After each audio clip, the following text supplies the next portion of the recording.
Respond to those strict United Nations terms for a permanent ceasefire. There is no ceasefire in sight for Iraq's rebel Kurds and Shiites. They're being decimated tonight, and that is a problem for the occupying American forces.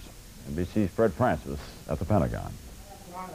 Even if Iraq signs the tough UN peace mandate, the chairman of the Joint Chiefs said today that U.S. warplanes will continue to patrol the skies over Iraq long after U.S. troops leave. Powell told reporters Iraq's official capitulation will mean that 100,000 occupying U.S. soldiers could leave Iraq in a few weeks.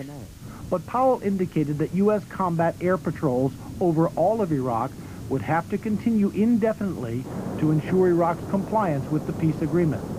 Powell did not say what would happen to the more than 25,000 Iraqi Shiite refugees under U.S. care and protection in the occupied zone once the peace plan was accepted.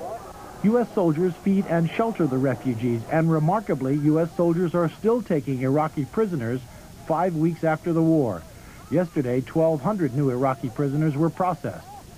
In the Kurdish north, the killing has just begun. We're unable to estimate the number of casualties, but there's no question that the government retribution against the insurgents has been violent. And that crisis in the mountains of Kurdistan is screaming for world attention, as Iraqi Kurds are trying to get into Turkey and Iran.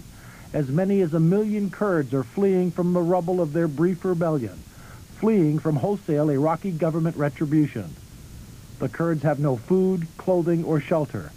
The Turkish government is refusing safe haven to most until the international community promises to foot the bill.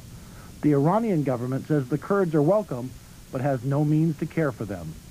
This week, many administration officials are privately questioning the policy that may now cost the lives of tens of thousands of Kurds. One said, "We messed this one up big time. It has tarnished our victory." Fred Francis, NBC News, the Pentagon.